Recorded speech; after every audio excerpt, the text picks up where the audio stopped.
A very good morning to you all. Welcome to Sunrise Daily today. I'm Chamberlain Osal. It's a beautiful Wednesday morning from here in Lagos. I'm Kairo Kikile. And I'm Ayomakine. Good morning and welcome to the program.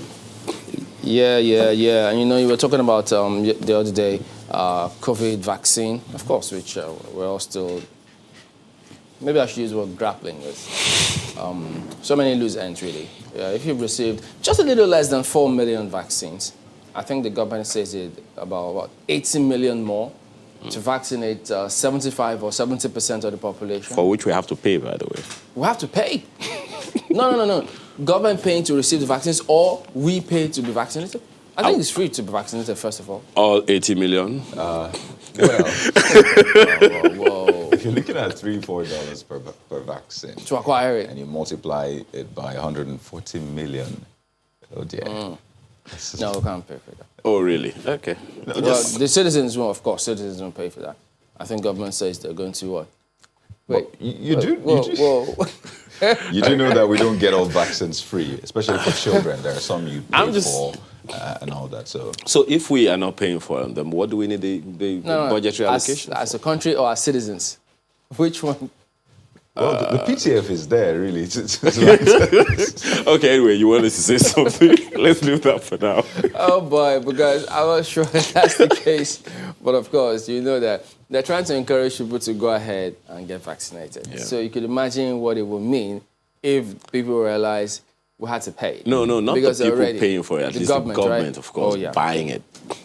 But, you know, and then of equal importance is what we've spoken about severally, how that, look, what's happening to local research?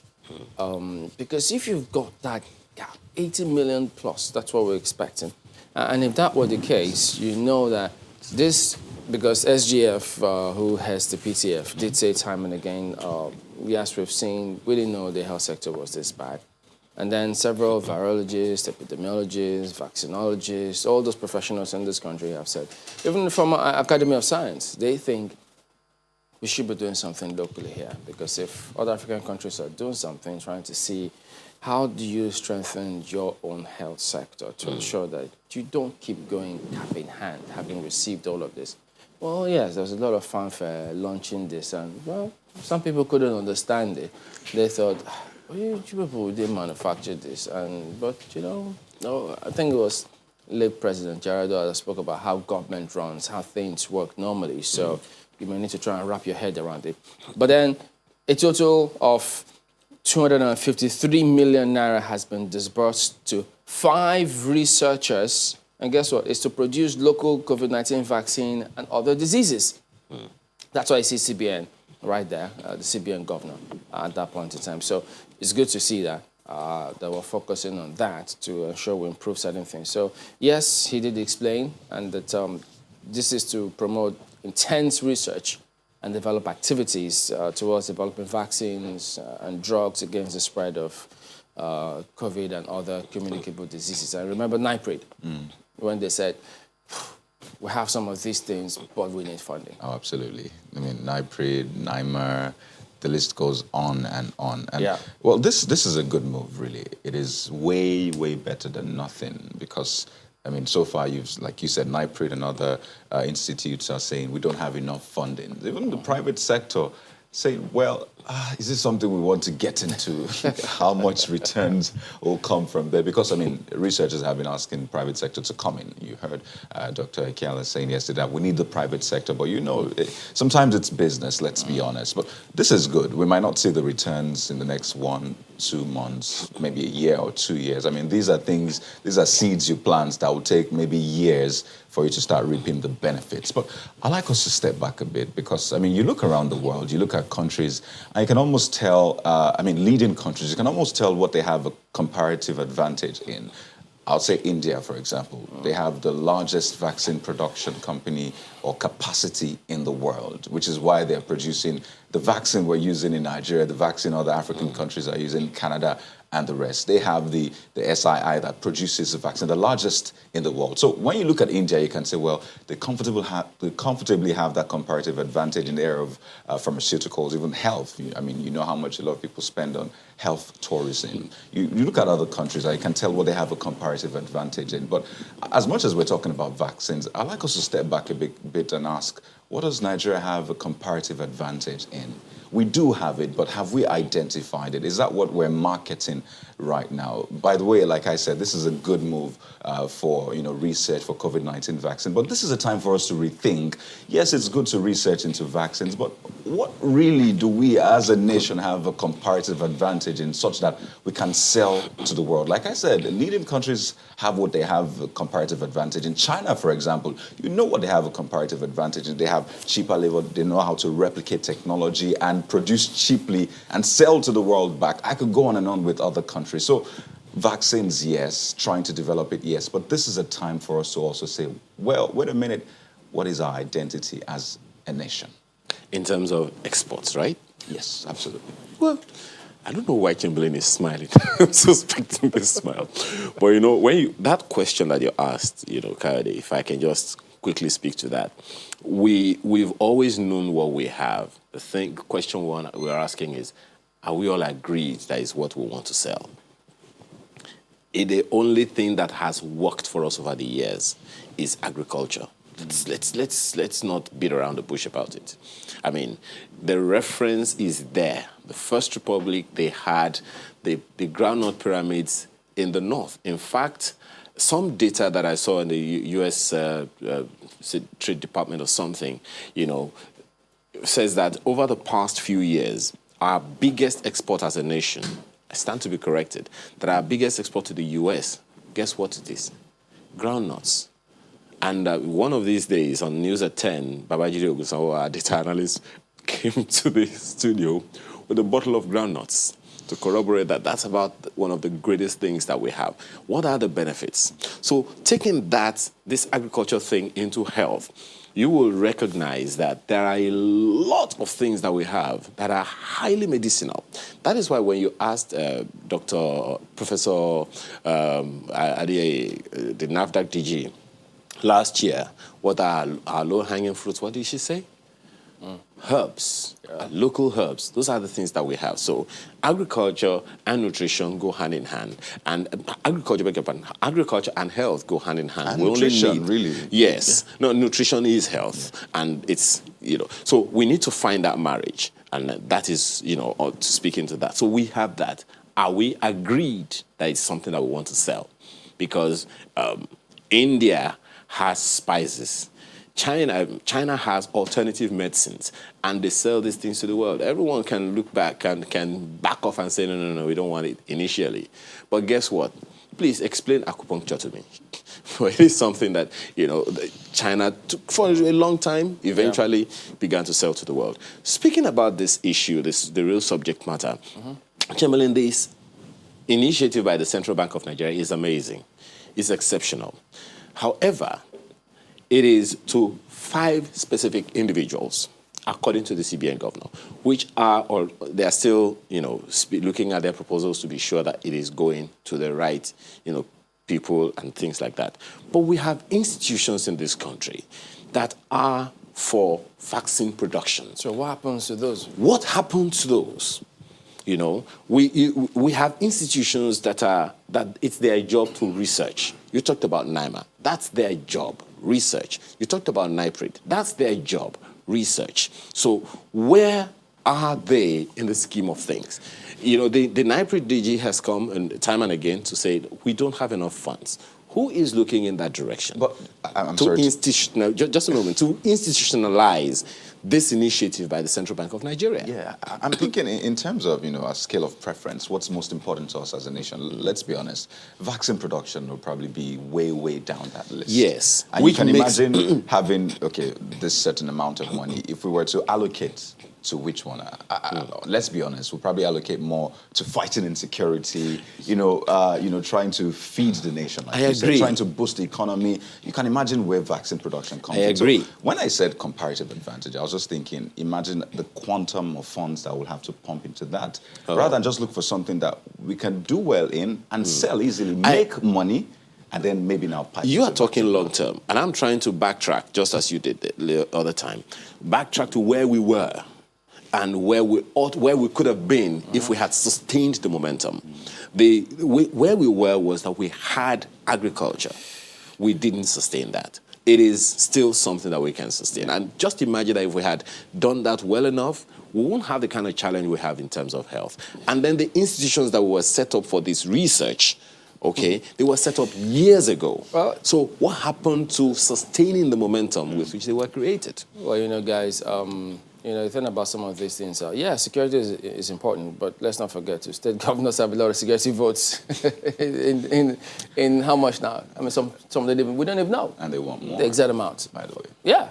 And what they do with the security votes, well, some of them tell us, look, people are asking them to publish what they do. If you hear what happens or what they do with the security votes, you might have said, oh dear, maybe we should not have gone there. But others will say, no, let's just still see it. But good examples, you've given India. But look, if we keep going through some of these things, you just ask yourself, because look, they've done a fantastic job about mapping. They know, because if you look at the stats, they'll tell you they have far much more medical personnel than any country in the world. They'll tell you how they've been able to identify India. An average Indian man has a higher percentage of have a heart problem than several other people in different parts of the country. That's why there's a lot of focus on health, and they're making a lot of progress with what they're doing with health. And in several other areas, because look, their population is an example for us to copy in terms of whatever you want to achieve. There's a huge test case right there in India. And look, guys, we have to go to the details because there's so many areas. Because you talk about us not taking advantage of what we have. Well, look, people are going through a lot in the country.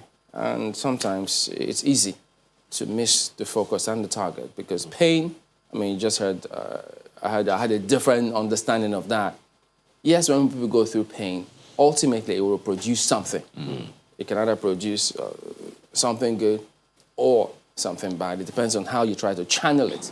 So, but guys, let me not go too much on that because it will go. There's a huge subject matter. Yeah, it definitely is. Definitely is. The challenge that we're trying to do is let's just be able to sustain it. Okay, guys, they say we had a lot of papers now, so let's go right into it. Watch out for our own paper. Oh boy, but sometimes you just keep going on with some of these things.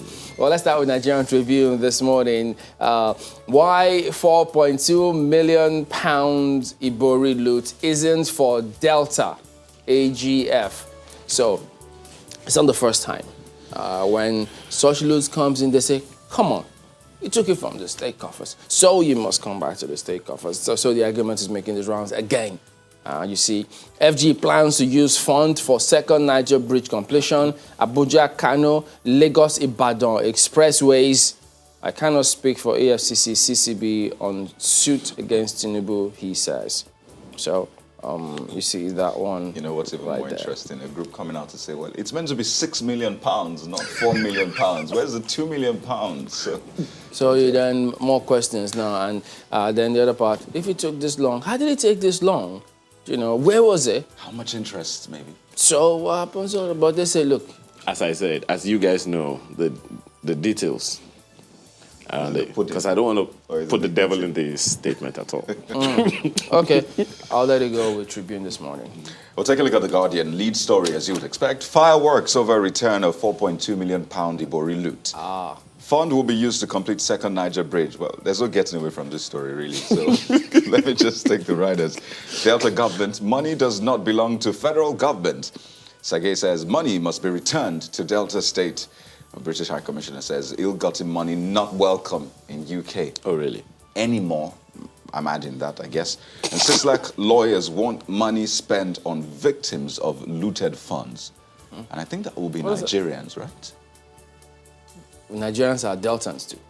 Well, the Eltons are Nigerians, so. So what does that mean? And by extension, I mean, we're brothers and sisters. So does it family. mean those category of Nigerians or the Nigerians that government is talking about? Federal government or state government I just Nigerians? think identifying those particular Nigerians or victims would be quite an issue, but good suggestion there. That story. Interesting, you know, further, I mean, we also took the story at Channels Television. Part of the content says is from, not just from the man, but some relatives, other, you know, friends and their families. And that is quite interesting. It's like, you know, really being good. So the one for friends and families goes to federal government as well. The details are in the... I'm sure you have it on your front page. But finally, economists debate CBN's shortcut to FX convergence that has generated a lot of conversation. So that's a Guardian for you. My paper, Nigerian News Direct, leads with something completely different, guys. So I dodge. Lagos, Osun, Nasarawa, others receive COVID-19 vaccine. That's what you have. It continues. The story is on page 2. Enugu trains 300 vaccinators. That's what you have right there on the front page of the paper this morning. Oh yes, the £4.2 million Iborelo to be deployed towards the completion of legacy projects, and yours already mentioned it. That's the Nigerian News Direct. Okay, take a look at Vanguard next. OPC, Fulani group in verbal war over arrest of Wakili. Wakili was involved in destruction of farmlands, Ayete Monarch. Police released detained OPC members on health grounds. It's good news, Gani Adams. YCE PDP won over proposed creation of ranches in Ekiti. So there you go. The back and forth there never really stops. And this is the one which we highlighted in the opening. CBN invests 85.9 billion naira in health sector, disburses 253.5 million to COVID-19 vaccine researchers. Kakovid donates incinerator, 260 oxygen cylinders to Lagos state government. So there you go. Remember, Kakovid don't give people funds. They just say, look, what projects do you want? Then we'll execute. And where the funds are warehoused, different matter entirely. So, and then you got PIB, South-South governors insist on 10% stake for oil communities. Monarchs, agitators throw weight behind governors. South-South governors have no right to issue directives to Buhari Akpabio. Oh boy, you ask yourself, wait a minute. He was the governor too at that time, and many people say, but we knew one went down at that time, so what changed now? Equally important, manufacturing investment in Nigeria down to 70%. Wow. Let's flip to the back page. Squirrels, crocodiles, ties. Raw lists one home base, puts red hot Onuachu on standby. So, Messi to give answer on Barca feature at end of season. He's going to stay, especially after the Laporta emerging as Barca president. Oh boy, Messi voted and you needed to have seen those smiles. So, even Guardiola said it. It's going to bring back good memories and good mood. So who doesn't like a good environment? But hey, if there's anything we've learned about football... You never say never. Yeah. You just don't know. You just don't know. But that's the interesting thing about football. Well, take a look at Daily Trust. The fact that you don't know is what's interesting. Oh, yeah. I mean, it makes you want to know, clearly. Want to watch. Yep. Okay. Don't worry, you'll understand. We'll tell them after the show. We'll keep trying. We've been trying for years now. Yeah, we'll convert you eventually. Okay, we'll see. Well, for the Daily Trust, the lead story is on security. Buhari gives bandits 2 months to surrender. Zamfara governor. 2 months? And there's some, well, let me take the riders. Directs deployment of 6,000 troops. Emir's kick against no-fly zone order. Banditry, mining, not related. ACF commends move. Maseri wants coordinated approach in Northwest. So if the Zamfara state governor is saying the president is given 2 months to bandits to surrender, and the president had been said to Yeah. have given an order That's earlier right. on to shoot people with AK-47s. The order subsists. So does that mean that order has been put on hold, or is Zamfara State Governor? Because if you're giving them 2 months to surrender, so that means, well, for that 2 months period, come in with your AK-47. He already said shoot aside. That's hasn't what I'm changed wondering. In other So words, this is in addition to the shoot aside. yeah. So you have a moratorium. So wait, when will they surrender then? After they've been shot at sight or before? Anybody who has not been shot at sight, maybe after surrender. that 2 months, then they can surrender. Oh, I see. Okay.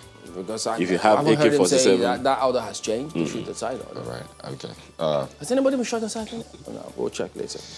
Okay. And there's a picture on the front page, as you can see. Core members. You might think they're writing examinations, and you're wondering, I thought they were done with this, but no, it's INEC training for presiding officers. And finally, NLC protests nationwide over minimum wage. Today, in fact, in the next 10 minutes. It's meant to be for 7:30. That's the Daily Trust. Yeah, the leadership newspaper leads this morning with the same story as the Daily Trust today. In renewed onslaught on bandits, 6,000 soldiers storm Zamfara. That's what you have. One of the subheads is quite interesting. Matawali gives criminals 2 months to surrender. And then this one. They tricked us to get money for weapons. Scrap to Bello. Well, you may want to... Whoa. They got money for weapons. They tricked us to get money for weapons. That's the governor of Zamfara State speaking there. The details are right there on the inside pages. I mean, let's just That find speaks out volumes. Most certainly. So, if we say we didn't pay ransom, how did they get money? Or how was this trickery performed? But then the details are on page 4 of the leadership newspaper today. UK to return Ibori's £4.2 million loot to Nigeria. It's also there. And then this one. Nigerians ignore CBN warning as Bitcoin trading crosses $50,000 mark. Oh, well, I know some people who are into that Bitcoin. Wait, But of course, I'm not going to name names. But the CBN is not asking people not to trade in Bitcoin and other Yeah, they only said cryptocurrencies. they won't use the regular platforms. So you do what you want, but don't bring it into our own system, So our own platform. it was a roadblock, and people just use an alternative route. That's all it is. Alternative routes. And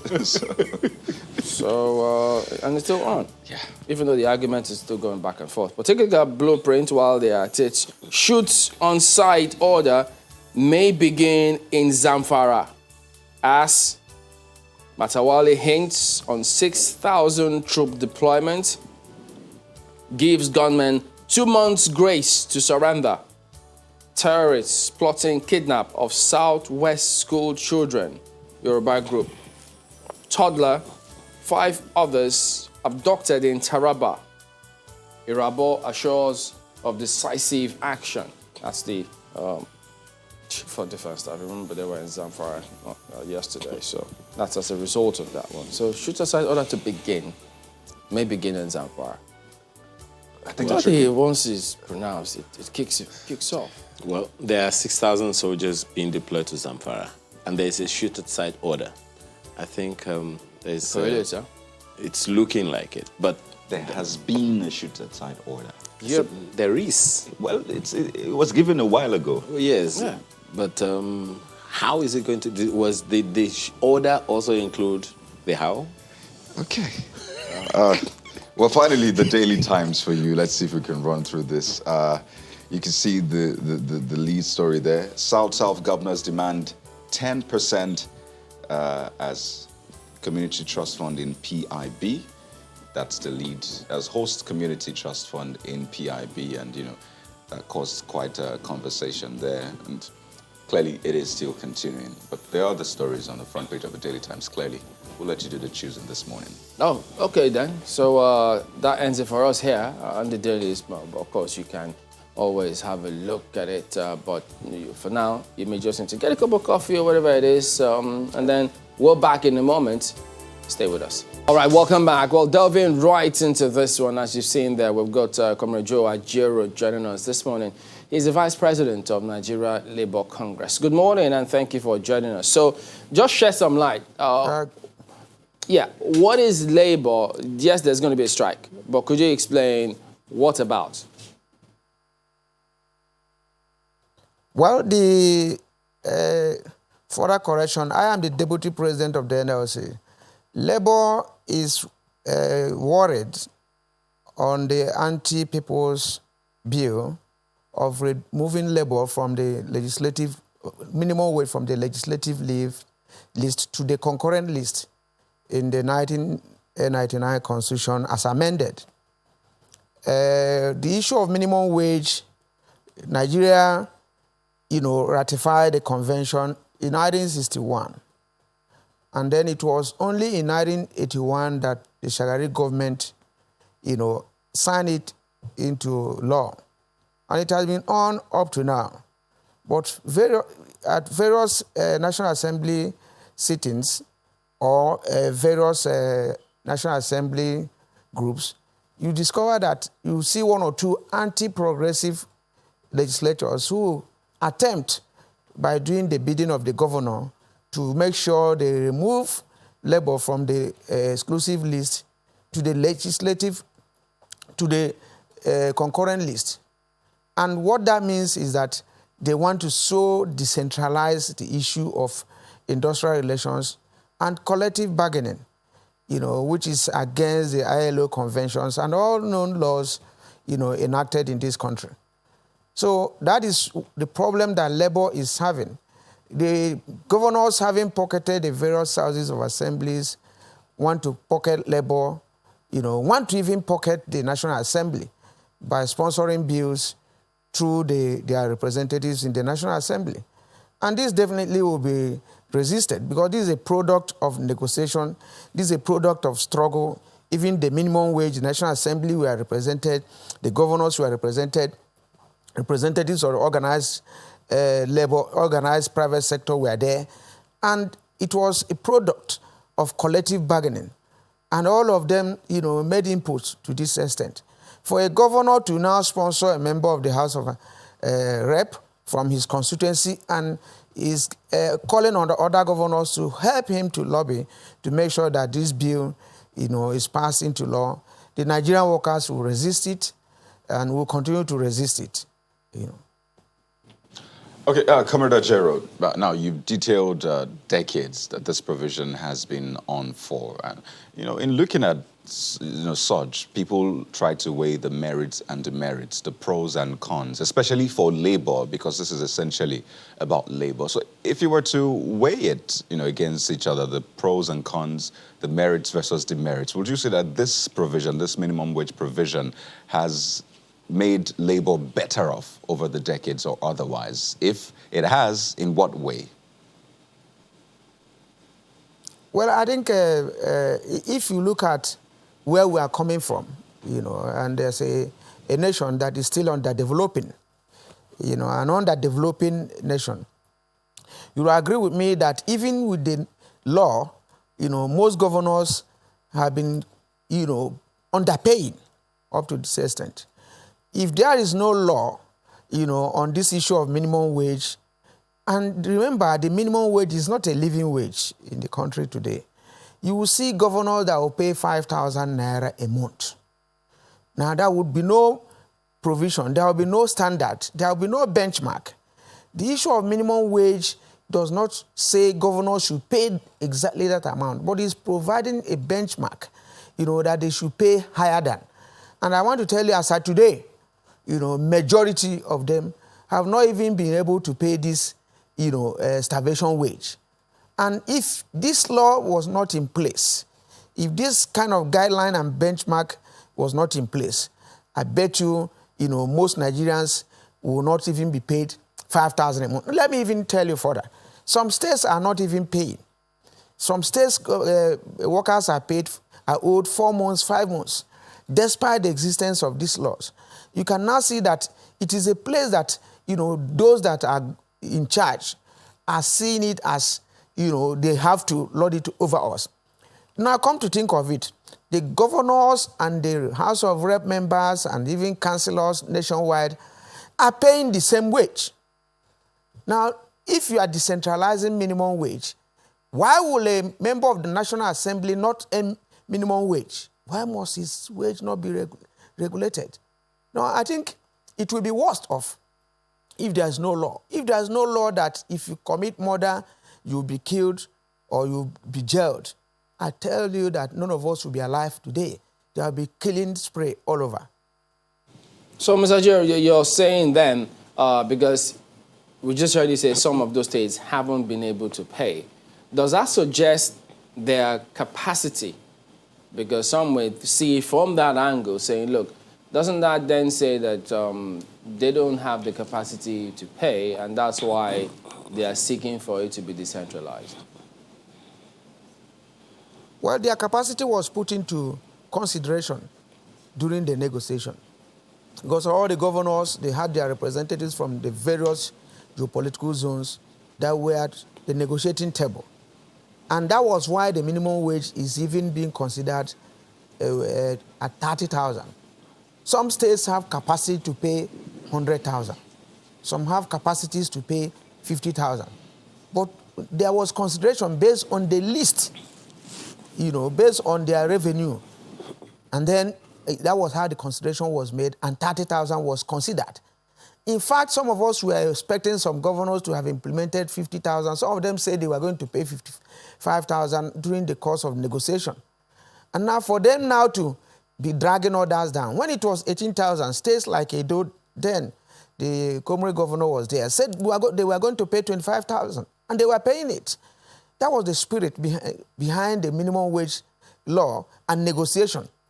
Labour didn't insist on a particular figure. They considered the ability to pay of these other states and reached at a conclusion. But when they don't get their priority right, when you have a situation, they appoint 100 of aides, SAs, special assistant on this and that, then there will be, the wage bill will be high.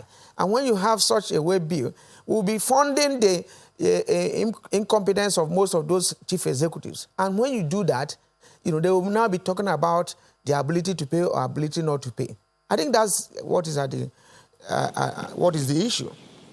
Perhaps the contention here is the understanding of what the whole concept is about. As you said, it's minimum wage. Which means that that's the least any state should be able to pay.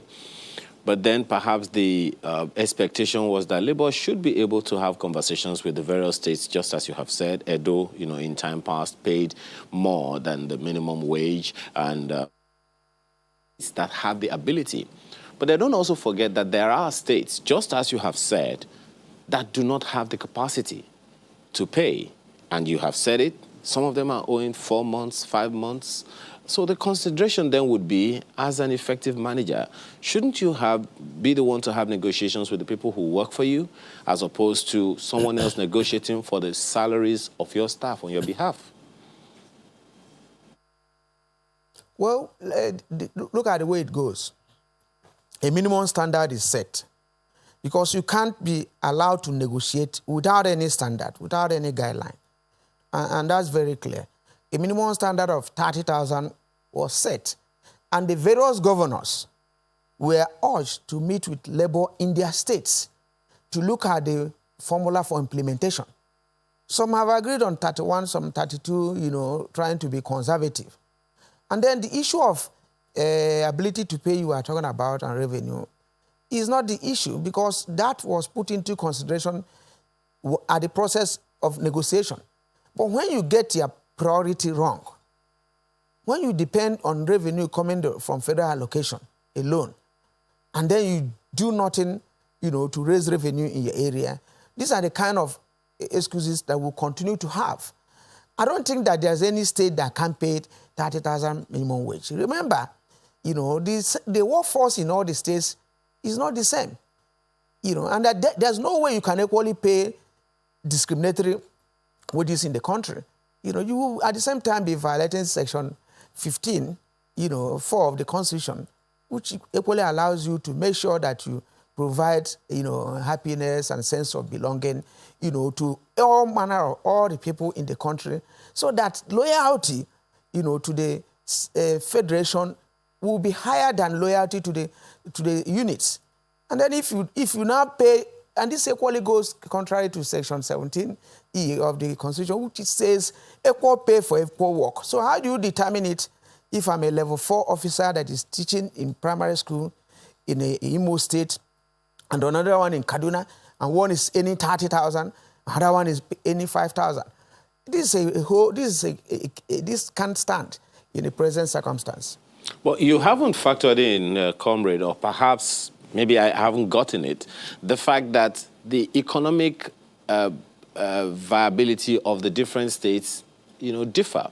The capacity of the purchasing power in each state differs, and consequently, the negotiations that the workers should be having with their principals should also be put into consideration here, because even if you buy, a bottle of soft drink at a particular price here in Lagos, I don't know if it's the same thing in other parts of the world, in other parts of the country. The buying power, for instance, in Borno or in Bauchi will definitely be different from what you have in Port Harcourt or Oka. So have you also factored that in, given that, so that it's not like we're only speaking for workers without giving consideration to the challenges that the managers of the states have to contend with? Analogy, because what we discovered is that if we go into the concept of, cost of living index, we will not come out of this analysis you are trying to go into, because cost of coke in Borno could be higher, and is even higher than in Lagos or Port Harcourt. Cost of fuel in those areas that they tend to pay less is higher than the states that have more revenue. So and all these things we are put into consideration. And I need to say this: cost of transportation in most of those states seem to be higher than even in Abuja and other areas.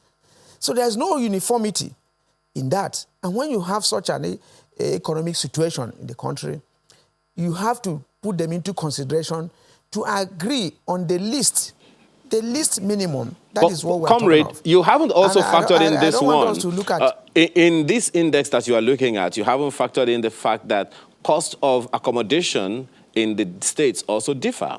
Cost of food in these states also differ. So if we evaluate some of these items that you mentioned, some may be luxury and some may not be luxury. Well, yes. I mean, so if in balancing the analysis, maybe you want to factor that in as well? Cost of fuel all over, is almost the same thing, and some places higher. And these were not the considerations, you are talking of. But these considerations were brought, all these economic indices were brought, to the negotiating table. The government representatives, Ministry of Labor, people from presidency, the governors, they came before we agreed. That wasn't our demand. Our demand was more than 55,000 naira minimum wage. And after all these considerations, we now arrived at 30,000 naira minimum wage.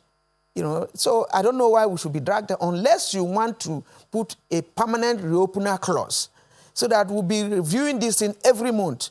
If the cost of fuel changes in any particular state, we change it.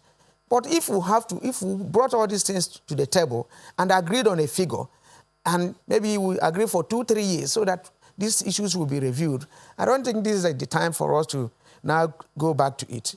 They were signatories to the agreement. They all agreed to it.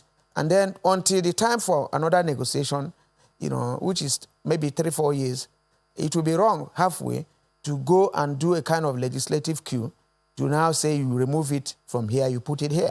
Okay. Comrade, quite interesting clause, the reopener clause. And I know at this point all options may be on the table just to ensure we resolve this issue. So let's see if we can also diagnose some of the challenges being faced with this current minimum wage regime. So ever since the president signed it into law in 2019, just how many states have not been able to pay that 30,000 naira minimum wage? Well, it is more or less how many states have decided not to pay. because of maybe, according to them, COVID-19. And the driving force of labor, to have implemented it in the presence of this COVID-19 pandemic has been, at a low ebb, where everybody is even sitting at home. Now, it makes it difficult. Some states, in good faith, have started implementing, but many of them, and I repeat, many of them are hiding under this issue of COVID-19, and that is why you see them, praying that this will continue so that they will not be engaged, on this issue of minimum wage payment. And that is equally why some of them, like I said, are not paying, but they are attending to some other needs, and which to them is their priority. So from 2019 to date, Nigeria has been on a kind of whether total or partial lockdown, created by the COVID-19 pandemic. So it is a wrong period to assess the level of compliance and the level at which labor was able to drive compliance in all these areas. That is why I will tell you that, the number of states that have paid, who have acted in good faith to pay, is not higher than the number that have not paid. Okay, well, Comrade, I think it will still be significant to have at least a figure to that, because whether we like it or not, we're operating in context of COVID-19, even though I find it very interesting. I see some states are praying for the pandemic to continue. But just help us have a sense, really, of the figure. How many states have been reneging on that 30,000 naira minimum wage? Well, I would not, critically about 9 states, are chronic about it. Not just that they are reneging, they are fighting, against the implementation. And then the other states, some have started implementation, but some of them in defect. So if you started implementation and then 1 month or 2 months you didn't pay, some started implementation by just paying those ones on the lowest 30,000, and then in other areas maybe they add 500 or 1,000, which does not, tally with the spirit and the letters of the Minimum Wage Act. Okay, so let's say about 27 states are paying the minimum wage, according to you. So before now, when it was 18,000... No, that would be too high. Oh, so what is the figure then? That would be too high. It's in the neighborhood of 17. 17, okay. That you say are compliant, yeah. Okay. All right, so just one more figure I need you to give me. So when it was 18,000, how many states were not paying? Well, when it was 18,000, I think Zamfara and maybe 2-3 states, were not paying. And then before it was increased, what if paying is they have signed the agreement and they're paying, but when you pay 1 month and you don't pay another month, we equally consider this, that you are not paying in full. But in most instances, even if you put it at 5,000 naira minimum wage, states must owe. It's like it's habitual. If you put it at 1,000, when minimum wage was 300, they were still owing. So I think it's a matter of priority, and getting the right things done. Okay, so it will seem you're saying that there are state governments that don't have workers or labor as their priority, and that's a huge concern because these are the people that drive the government in the civil service. In fact, the private sector is also involved. So for labor, just briefly, just what kind of interaction, what kind of interface have you been having with those state governments, and what have they been saying is wrong? What have they been given as a reason for them not paying? Well, some of them is all about might. You will remember quite vividly the incident that happened between Labour and the Rivers State government. It took a kind of a strong action that all of us had to go to Rivers State to confront whatever the problem was then, for the Rivers State government to start payment, and then even leave the secretariat of the NLC in the state. Now, when they display this power, and that is what the Imo State governor is doing now, as of today, he has moved in with police, to seal the secretariat of the NLC in the state. Labour from even at the national level went there, met with him, and agreed on a joint committee and other issues, which up to today, is a case of might. He's using might. Maybe before long, we'll pay him a courtesy visit, and we'll see how to resolve this issue. So when they use might, some of them use might, take over, some will even harass some of our leaders, and then that's the military mentality that some of them are still having. For those of them that will prefer to engage the workers and their leaders, we're achieving good results with them. Moment, Labour just wants this bill to be removed, don't even consider it any further, and then let it stay the way it is. But then if you remember, part of the arguments that made the rounds at the time when this negotiation was going on, when that tripartite committee was on, some of the governors had thought, well, look, we need more funds. If they can have a lot more funds coming to the states, maybe the federal government receiving a lot less than it is receiving now, that may make it a little better. Would you consider that an option? Well, I think to a very large extent, the federal government, they have their role. The governors have their role. Just if you look at the various arms of government and their roles assigned to them in Section 4, 5, 6 of the Constitution, you know that even the state governments have the right to even drive their own revenue. And you equally know that most of them are doing that, and they're doing perfectly well.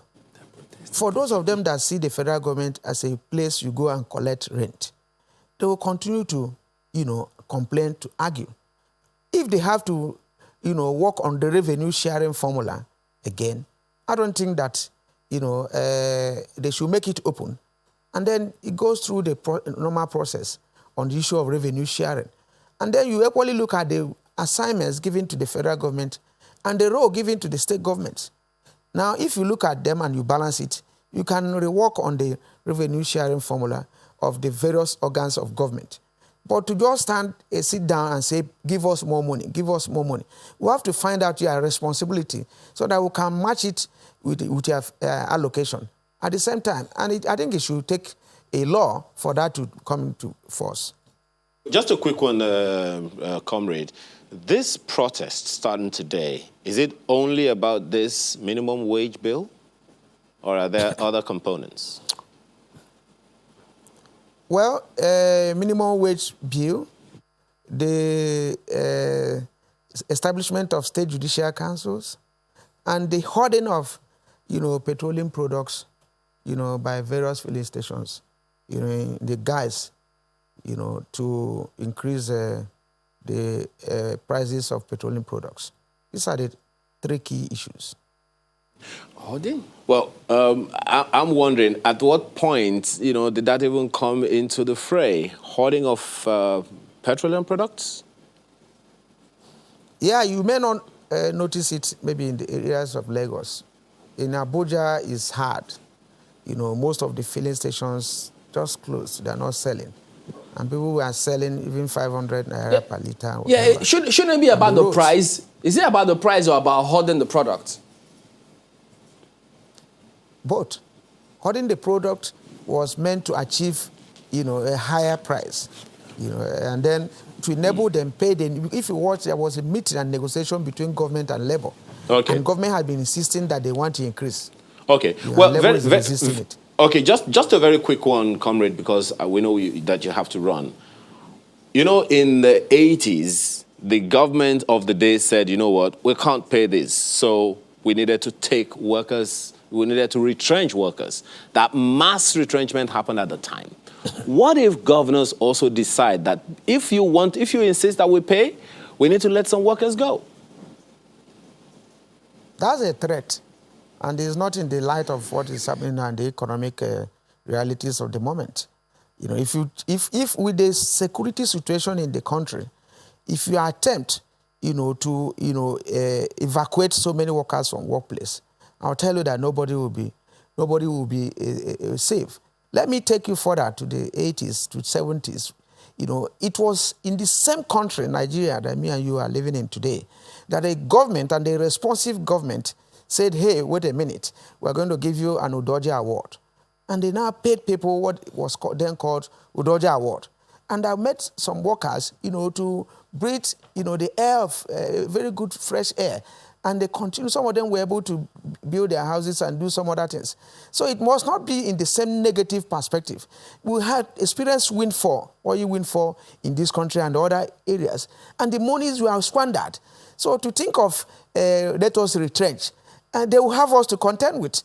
Because you retrench them, and the governors must equally be retrenched, and the parliamentarians. Why are we going to have that number of people in the National Assembly, in the state assemblies, and we are not talking of reducing them or retrenching them, and it's just the worker receiving maybe 30,000 or less that will have to talk of retrenchment? Then they are calling for, a kind of engagement, and we engage them. All right. I guess you got your answer now. Well, we thank you for coming out this morning. Comrade Joe Ajuri is the Deputy President of the NLC. Well, back in a moment. Join us again.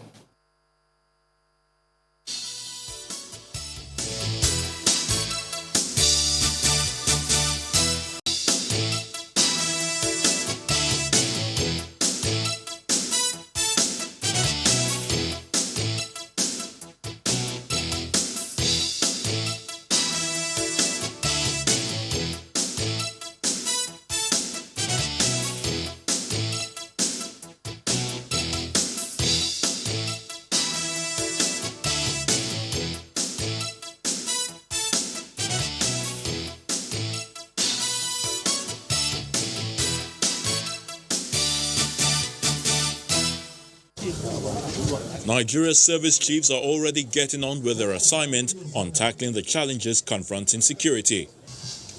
The Chief of Defense Staff, who led his team to Zamfara State to assess ongoing military operations in the northwest geopolitical zone, says it's time to bring insecurity to an end while fostering peace in the country. We need you to support us. We need you to pass relevant information. You've been doing it, but I also pray and urge you to increase the tempo. I know that Zamfara has always been a peaceful state, but for the past few years, it's been in the news for the wrong reasons. And we think that time has come for us to reverse that trend.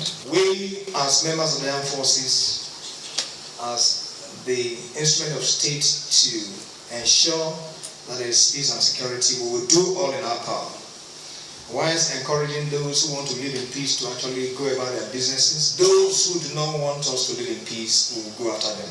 The host governor, Bello Matawale of Zamfara State, on his part, called for troops and modern hardware from the federal government to the northwest to help deal with insecurity, and not just Zamfara. There is also the need for more fighting equipment such as gun trucks and tankers to be placed, if possible, in most of the routes of these criminals. If these troops sent to Zamfara be deployed to different camps, and not just to wait till after the attack before the security attack these criminals, they should go hunting them from one camp to another. On the issue of the state government's dialogue process, Governor Matawale has this to say. On the ongoing dialogue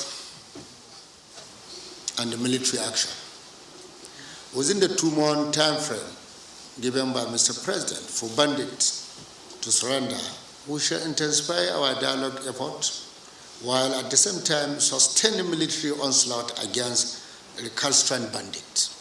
With deliberations made known at this meeting, it is expected that the service chiefs will make use of the information given while leveraging on the support by the Zamfara state government to succeed.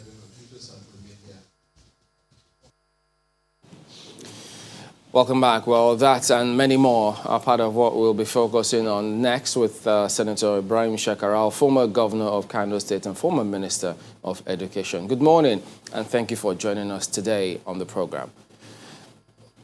Good morning, Chamberlain. How are you?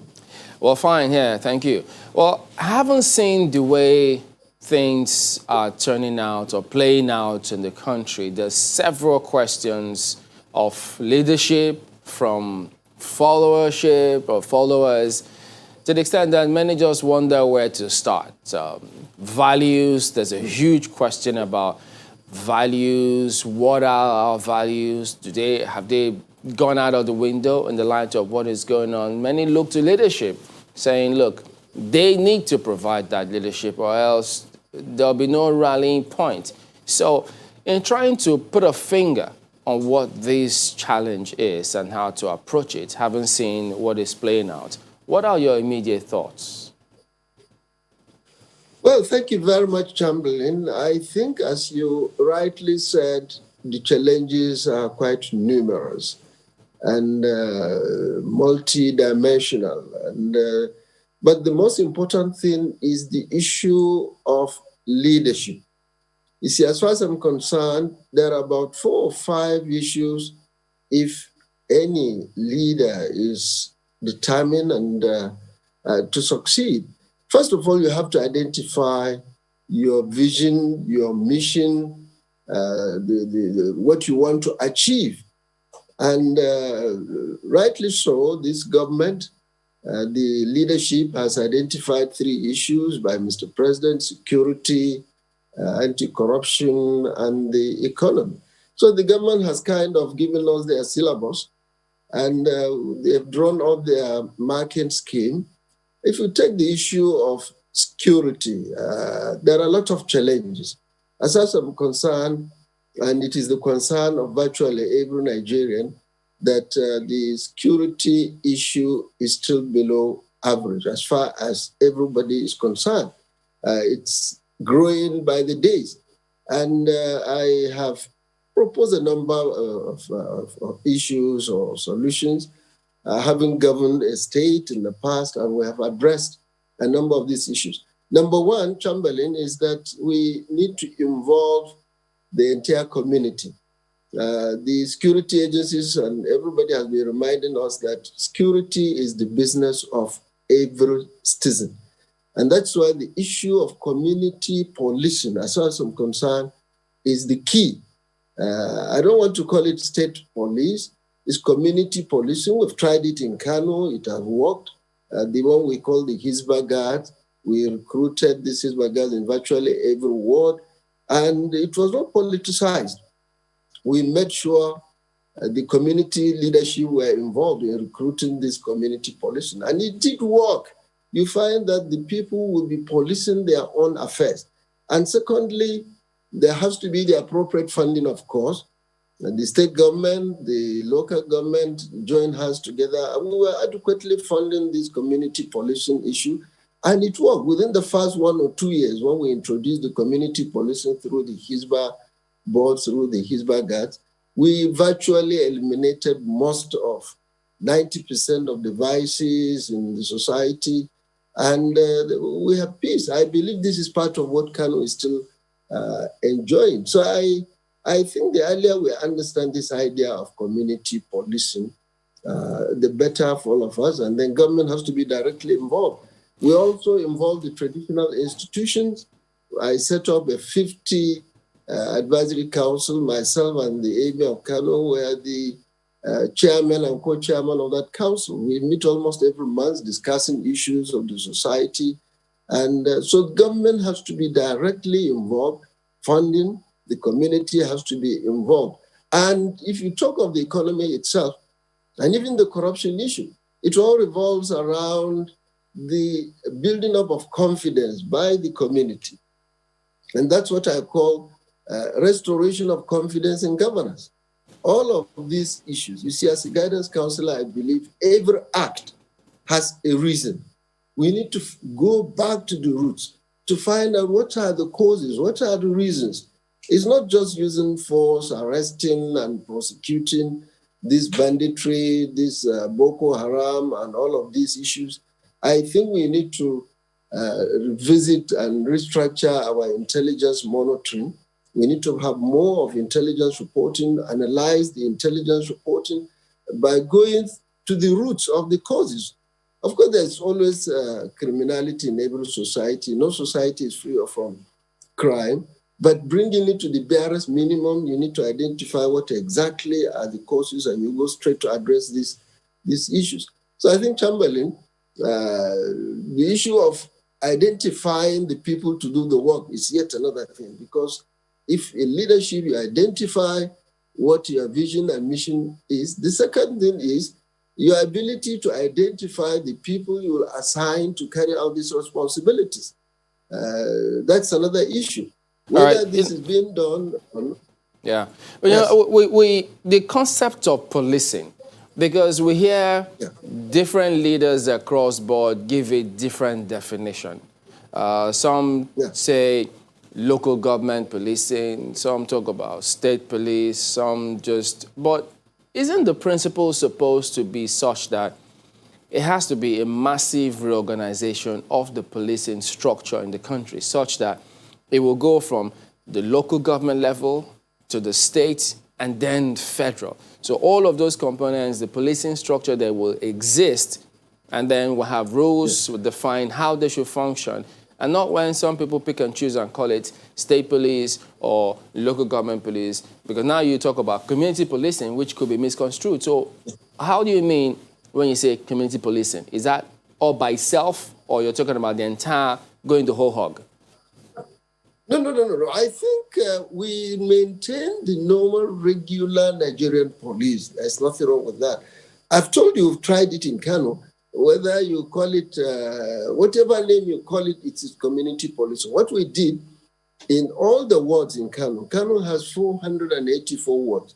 In all the wards, I set up a 10-man responsible committee headed by the district head and other elders of the community. And we gave them the responsibility. We recruited our Hizbah guards, which is the community policing. We recruited 20 responsible, respected, identified Hizbah guards in every ward. And we gave them all the training. We asked the local government to take charge. They were paying some allowances to them, the funding. The state government was contributing. And that's how we came up with the community police. You see, the whole idea is let people police themselves. Of course, they work with the police. At the center, we set up a police, the community policing board, which we call the Hizbah board, which includes the police, the immigration, the custom. They're all represented. The DSS was represented, so that the guidance will be there. You see, it's not like the Nigerian police giving them arms, training them as policemen, and having a structure of state policing, local government policing. The issue is get responsible people recruited. And I made sure it was not politicized. The responsible traditional ruler and leadership at the ward level were those who recruited, so that they have control through to the local government. At the local government level, the chairman, the district head, and some few other elders, about 15 to 20 of them, were in charge of the Hizbah guards in their local government. And they were monitoring all of this. And we didn't just create them and leave them like that. We collaborated with the police. We gave them training, some basic training on to monitor, to check, to basic actions if security matters arise. You will discover that, ask anybody on the street of Kano, today, people will prefer to go to the offices of the Hizbah board to report their cases or to report any incidents within the society, far more than going even to the police divisional offices or even going to the courts. So what we are trying to say is that it's not the Nigerian police that will be so decentralized. You have the state policing with all the arms, with all the gadgets of all the police, as if you are having the Nigerian police force in action at the local government, at the state level. My idea of community policing is to ensure that the community themselves are given some basic training. You recruit a certain number at ward level, at local government level, and the control should be within the community leadership as well. Of course, the police, Nigerian police that have all what it takes to do the policing will be given the relevant guidance. The DPO at the local government level is involved. Some of his men are also involved in the local government committee of the policing. It takes a lot of effort and concern. There has to be the direct concern by the government. What is happening today in most of what you are trying to have in the state is that it's being politicized. Politicians are nominating their thugs into all of these policing, and before you know it, you have produced another group of thugs, political thugs. There is the fear that is going to be abused. I made sure when I did the Hizbah guards in Kano that at no cost will the Hizbah board be involved in any political activity. And we made it clear to all the local governments in the nomination of those that will have. That's why we involve the traditional institutions. No known politician will be asked to nominate anybody. We had over 9,000 Hizbah guards in Kano, 484 if you multiply by 20, and so you're getting almost close to 10,000. Out of these 10,000, I did not, and no local government chairman, no prominent politician nominated anybody into the Hizbah guards. We made sure it is totally controlled by the traditional institutions and elders within the community, so that we distance it from politicians. And then that will give you, will remove the fear of government politicians using the local policing to hit at their opponents. Well, I'd like to bring perhaps, some of these points to life even more, because we have these things operating across different states. You've given Hizbah as an example, but let me give you a case study such that Nigerians can better understand the point. By the way, we've not lost sight. We're on the second point, which is choosing the right people after identifying, the vision and the problems. So take, for example, what happened in Oyo State, Ibarakba, where you had members of the OPC, which is some sort of community policing organization in some sense. So they arrested a certain man they suspected was involved in kidnapping and violence. And of course, as the law says, you're meant to hand over such person to the police. And it turns out the police detained members of the OPC. And I'm sure you probably followed the controversy that trailed that. Now, for a lot of residents there, they were probably thinking, so what happens if we give information to the police as community police? What will then be our own fate? So using that case study, maybe can we identify maybe what was done wrong? What could have been done better? I think, what really went wrong is that, you see, OPC, as far as I'm concerned, cannot be seen as identified and recognized community police. You see, these are private. It's just like all the vigilante groups you have in different communities and so on. The community policing we need to have is that it is a creation of the law. We did legislation, we created by law, it's guided. One of the very first aspects of the law is that they should support and help the Nigerian police. They work hand in hand. You see, the Hizbah can arrest and they don't prosecute. They hand over to the Nigerian police. And if it is legislated, OPC is not legislated. It's just like any vigilante group in any society, in any of our communities. And without the correct legislation, without the involvement of the security agencies, without the involvement of the traditional institution and the official recognition by government, certainly if you allow all these vigilante private arrangements, there will be chaos. OPC, I'm sure the members of the OPC who recruited them, who trained them, these are part of the problems. And if you allow just people to operate as they wish, definitely they will be found wanting and there will be head-on collision with the security agencies. But if you create an outfit where in the process of the creation, this government is directly involved, the security agencies are involved, the community leaders, traditional institutions are all involved, and everybody is aware within the community that this outfit, being recognized as community policing, are there for you, are there to work for you, they are from within the community. You can imagine a ward, not such a big thing, everybody knows each other within the community. So I think the issue of the OPC crisis and so on is all because it was not a coordinated body, it's a voluntary thing. You can't even identify who are the OPCs, every other person, how did they recruit them? Do they have any law governing their operation? Do they have any guidance? Do they have any training? So these are some of the issues. Government must own it up, but along with the community. This is what I am saying. And you see, this is not an abstract thing. We are not suggesting anything that is not workable. We have done it. I've discussed this with the IG, with the police officers, and they all know the successes we achieved. In Kano, it is still operational, it is still working, and unless and until we involve the community. This was what was happening 50, 60 years ago when we have the NA police, the Nigerian, the Native Authority police. Things were working because they are part of the community. In the past years, I think during Babangida's government, there was an attempt to redeploy Nigerian police back to their communities, but that is not working. It's not just recruiting a policeman and sending him back to his community. It is still the same thing. People see them as Nigerian police.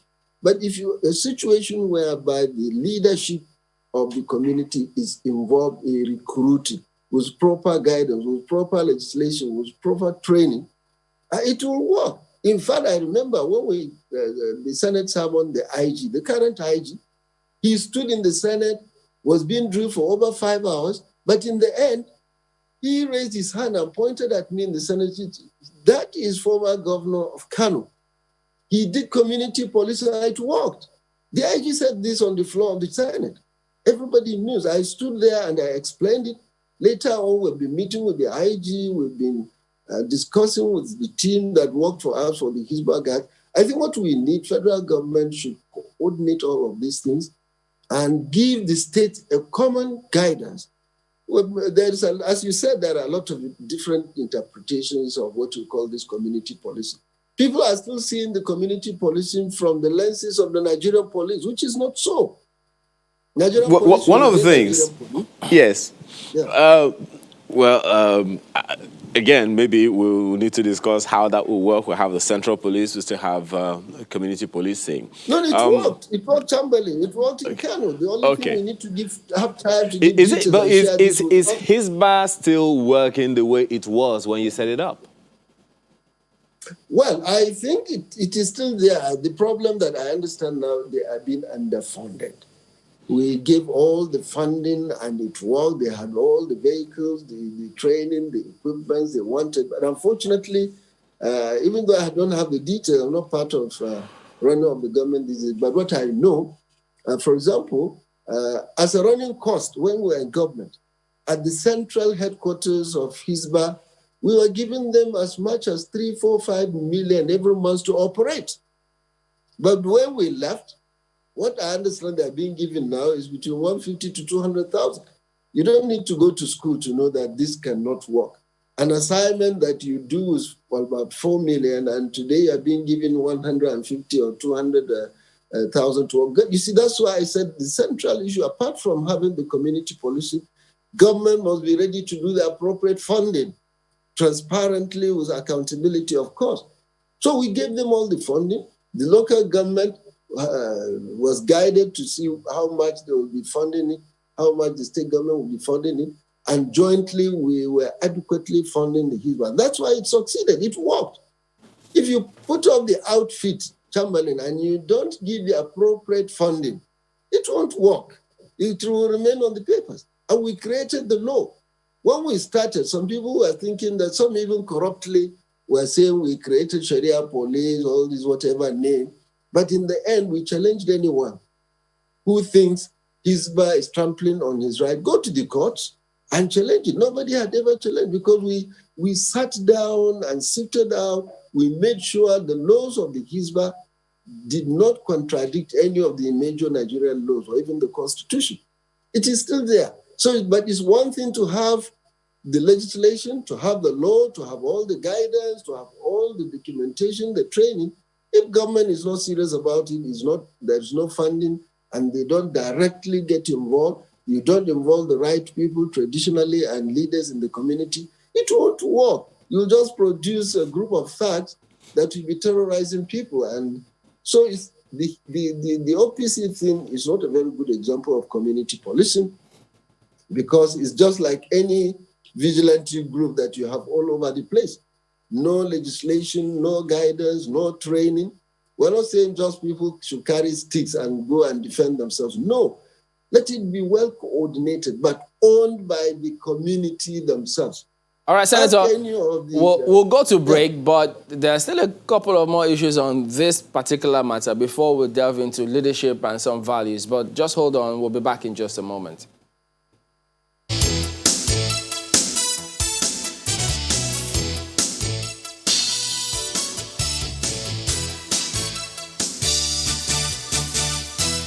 Welcome back. Well, Senator, since you instituted Hizbah, and then you say you made sure that they didn't do anything to contravene Nigerian law, which that should be Nigerian constitution.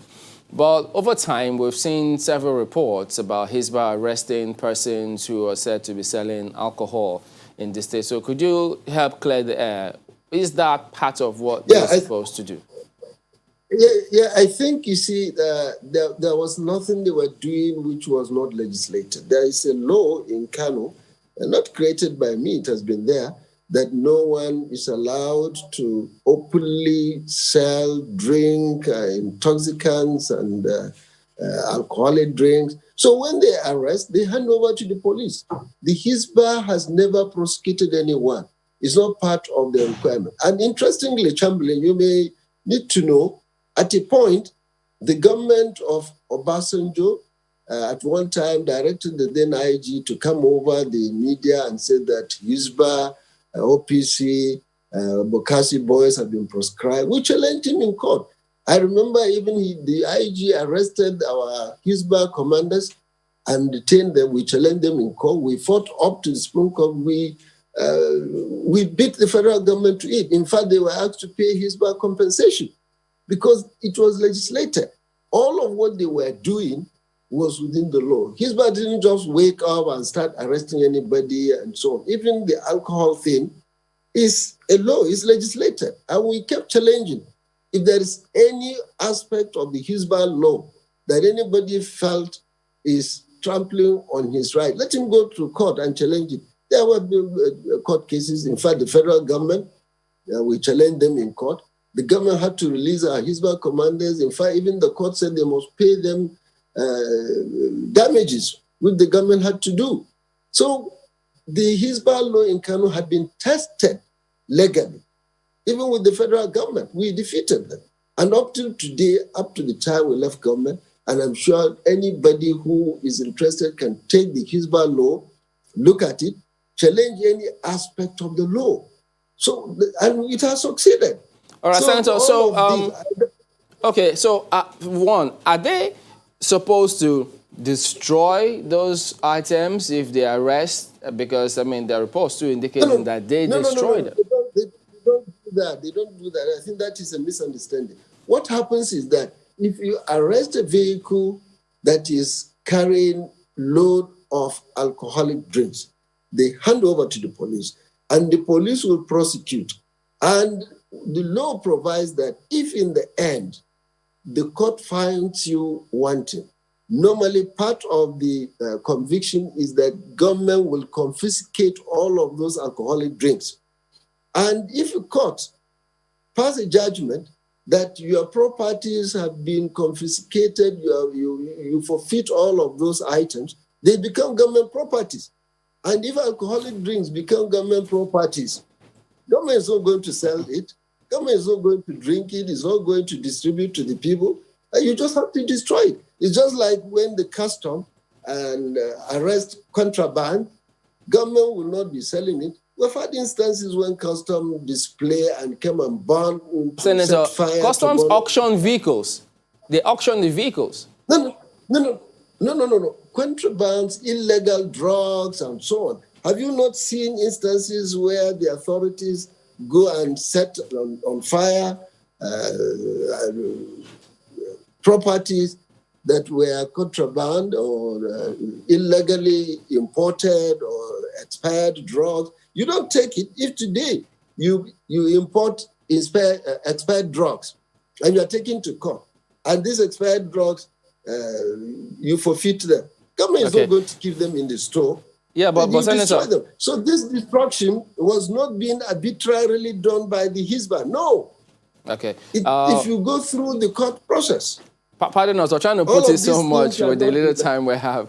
You know, I'm equally wondering, but I know you've also heard this argument too, that the resources that come to the country that different states share, that the states equally partake of proceeds from alcohol from those other states. How does that work? Well, you see, when you get all of these resources, all of these things are governed by the Islamic law, which we operated under the Hizbah. There are certain provisions when monies come along with all other funds, and you don't identify what and what component of the alcohol aspect. You are free to make use of that since it is public funds and you are using it. Always saying, and the issue is not necessarily limited to the issue of the funds. While we legislated this alcoholic thing, even other states, I remember in Benue State, they created a law that this ogogoro, this local alcoholic drinks must be stopped, they ban it. So people don't, we are trying to sanitize the society to make sure we don't allow indiscriminate intoxication, indiscriminate consumption of all these other drinks, alcoholic drinks, and all other vices in the society. That was the intention. That is the purpose. So if I think it's taking it too far when you talk of all these. People are over-trivializing it by saying, okay, you get monies, VAT money, and part of these public funds includes tax from breweries and so on. This is over-trivializing the issue. The issue is sanitizing the society. That is the main task and that main target of the Hizbah. All right. Sanitizing the society. Okay, if you could just shed light on this one as well. Okay. Now, when you say that they arrest and hand over to the police, but that arrest is as a result of the state law, I presume. But when they then hand over to the police, that's Nigeria police, are they supposed to be acting based on that arrest? Because wouldn't that be tantamount to the Nigerian police force enforcing state law?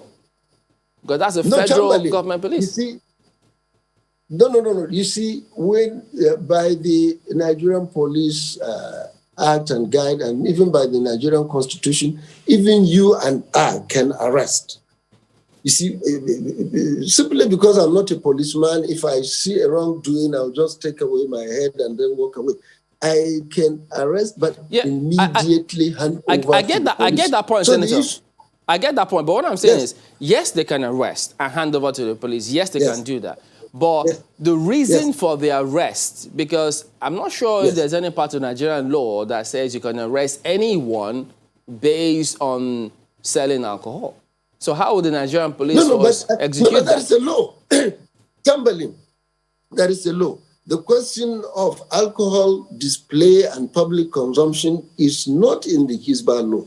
It has been a standing law, just like any other legislation within the state. So the Hizbah is trying to ensure that all laws, just like the Nigerian police, that has the power to enforce every law that is legally promulgated.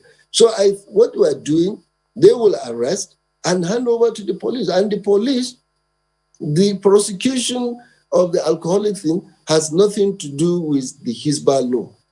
This law of prohibition of open consumption of alcohol drinks in Kano has been there long before my government.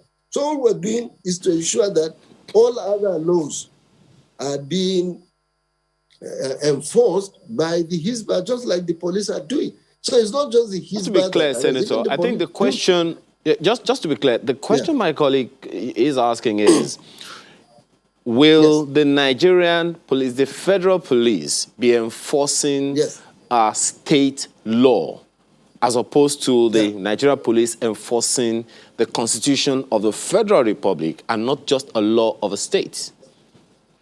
No. In the first place, Chamberlain, any law of the state that contradicts any aspect of the Constitution is null and void. This is very clear. So, and that's why we said let anybody challenge any aspect of the law. As you very well know, no state law which contradicts the aspect or any federal law or any constitution of the Federal Republic of Nigeria will stand the test of time. If you go to the court and you're able to challenge it, for example, the kano law says that no display, no open consumption of alcoholic drinks anywhere within the state. Anybody can go to the court, let them challenge whether this, some people have tried it. These are some of the... Yes, perhaps these are some of the issues that were contained in the various, arrangements, security arrangements of the various states that we have now, the Amotekun, the Hizbah, and the rest of them. But there is an angle that I'd like to bring to this, Senator, which perhaps, might help us to move forward. You would remember that Spanish philosopher that says, those who fail to learn from history are doomed to repeat it.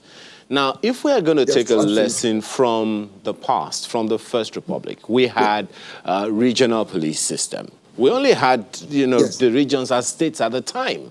But now we have 36 Not even states. the state, we had, Yes, we had regional, because we didn't have states back then. We only had regions. And they operated accordingly, and they had their own police system, their own security system, and all of that. But then it crumbled because of the fears, some of which you have raised, which is that they could be taken undue advantage of by the political class and all of that, which has also been underscored by you when you say that the Hizbah you set up, which was supposed to be working fully independently, has kind of dwindled over time now because it's not performing the things for which your government set it up at the time. The effect seems to have dwindled, or the direction seems to have, been different now.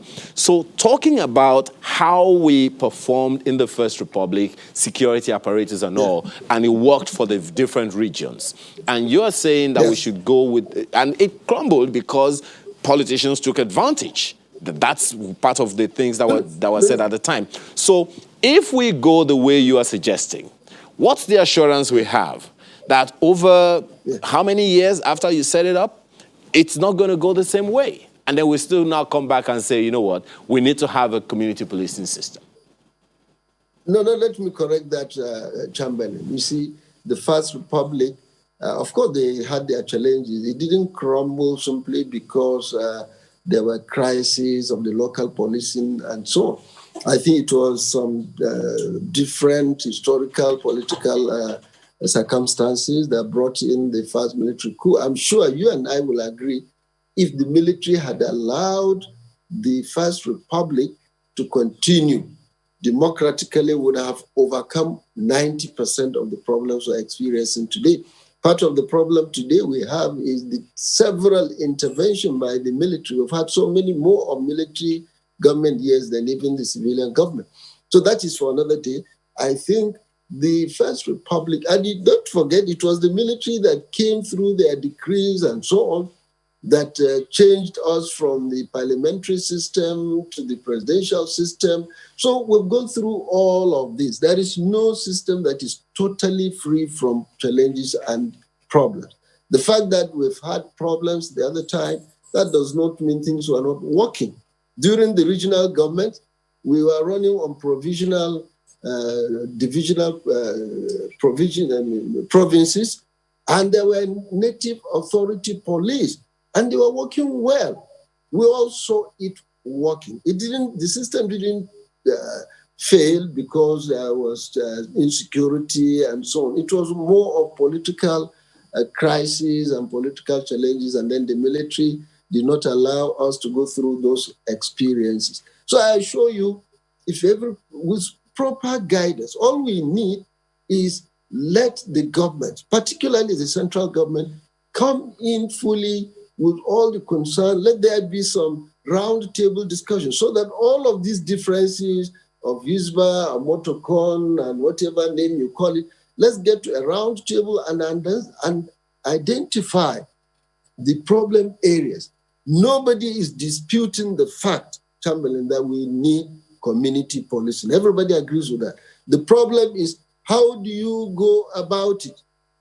nobody is disagreeing that there is need for decentralizing the police work, not necessarily just expanding the Nigerian police. Yeah, we because talking of policing, just yeah. So nobody is we do remember. disagreeing.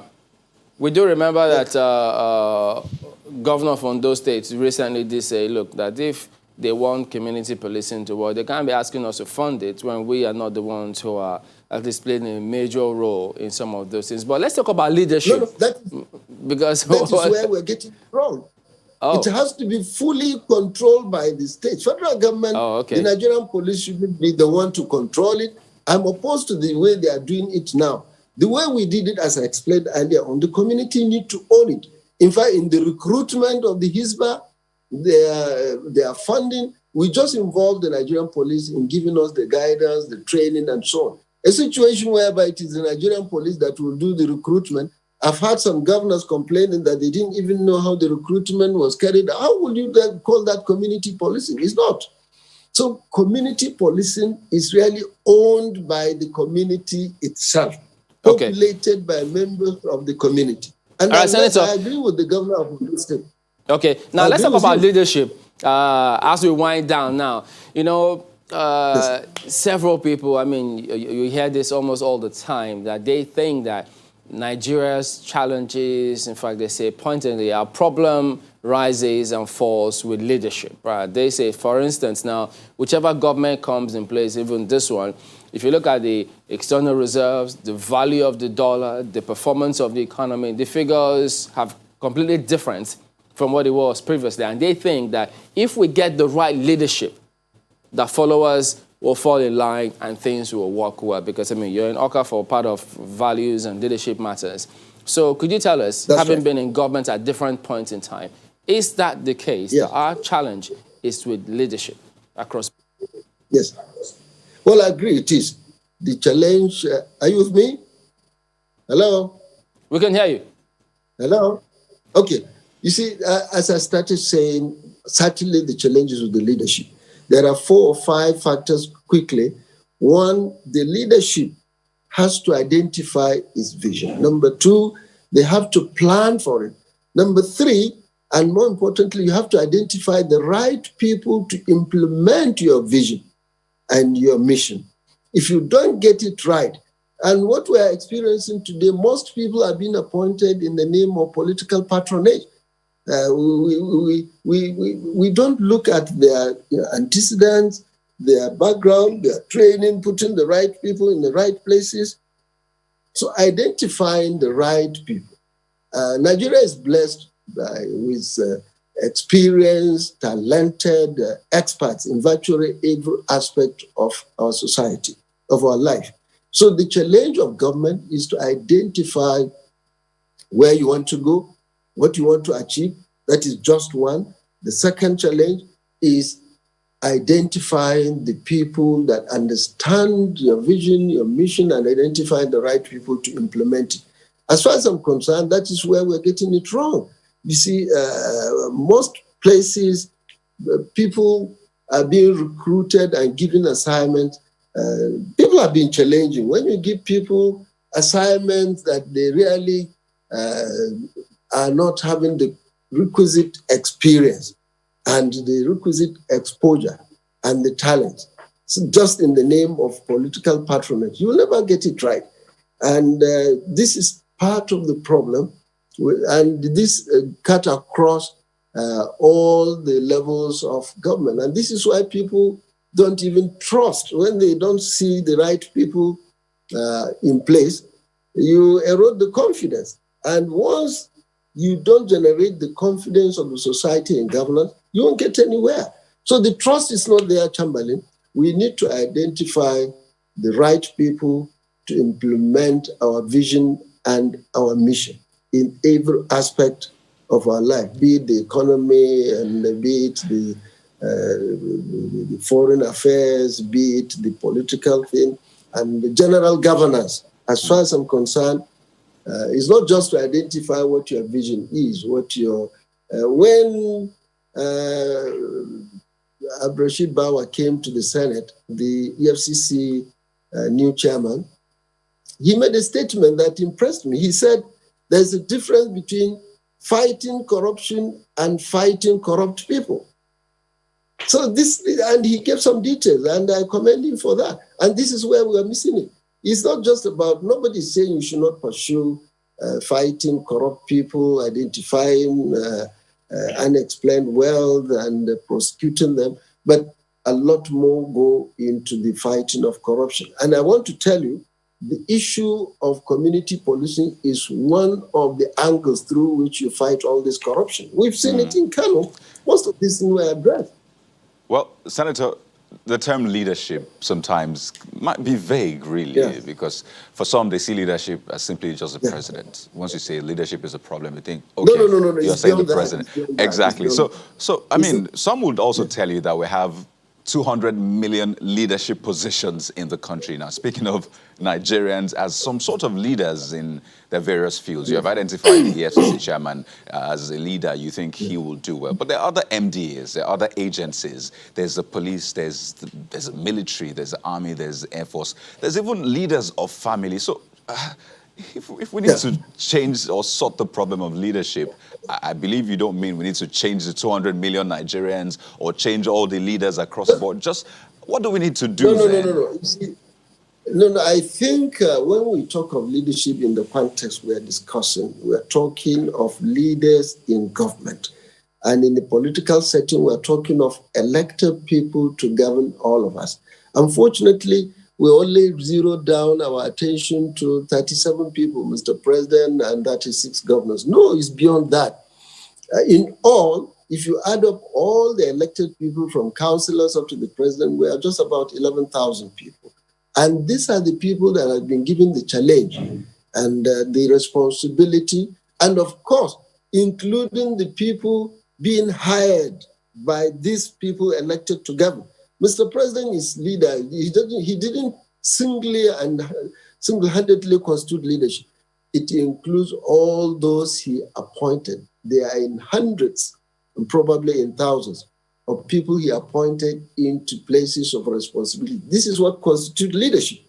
So well, Senator, talking of leadership, in that same light, you was something you talked about the other time, and I think it needs to be understood in context. You talked about the need for a leader to have a vision.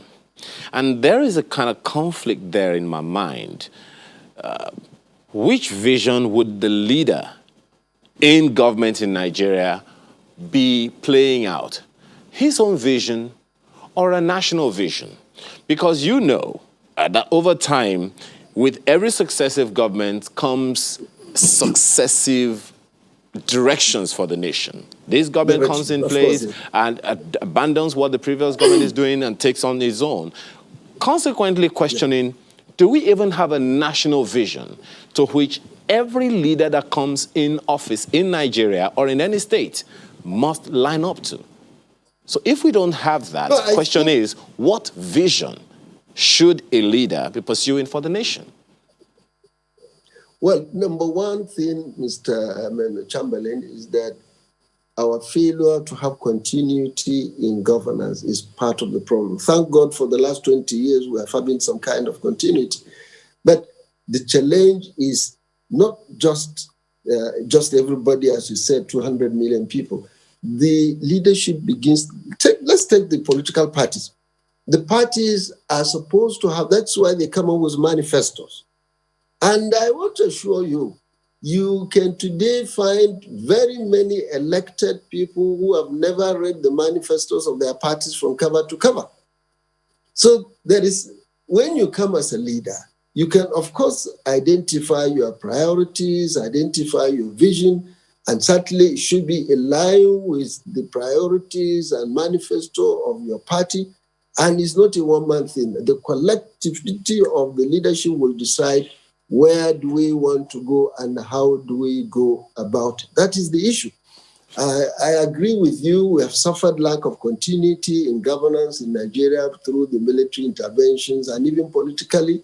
I remember when Obasanjo came, he had his own priorities. We had Abacha talking of Vision 2020. When the new government came, that was abandoned. When Eradua came, he came with the 7-point agenda. It was not part of the priorities of Obasanjo's government. which was the same party. And when Jonathan came, we saw him abandoning the 7-point agenda, going into different priorities. So this lack of continuity is also part of the problem. And I think, and until we agree that there is going to be a national vision, this cannot be a 1 day, 1 year, 4 year, or 8 year issue. We have to collectively agree under the platform of our responsible political parties, and the parties should make sure governments are implementing the manifestos of the parties. They don't have control over it. All right, Senator, we need to wrap up, but pardon me, we need to go. But if you could make this in less than 30 seconds, or many have always asked us this question, so we thought to put it across to you since you've been a governor. What do governors do with security votes? Well, you see, this security vote, so-called, I would say so-called, there is no one single naira in government that is not going to be audited, is not accounted for.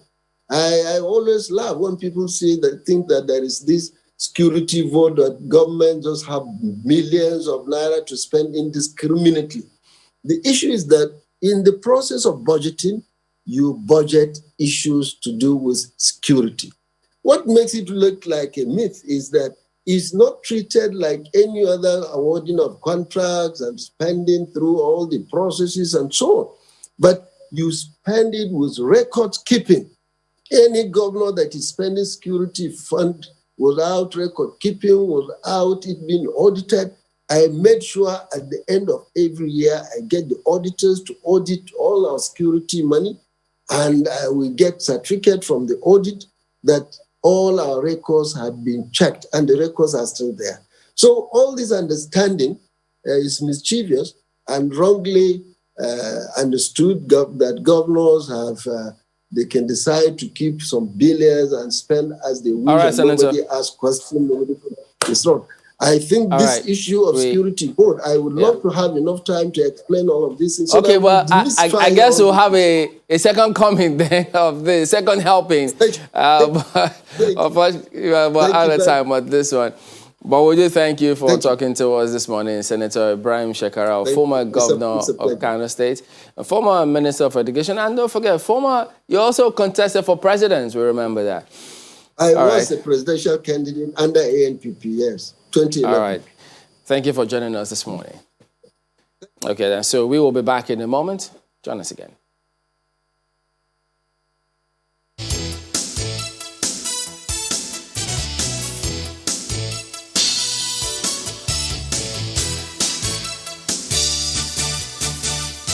First message.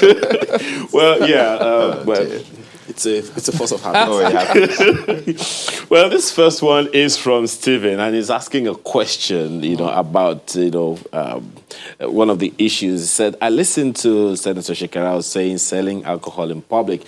Does it mean, that's his question, does it mean that the alcohol in hiding is allowed?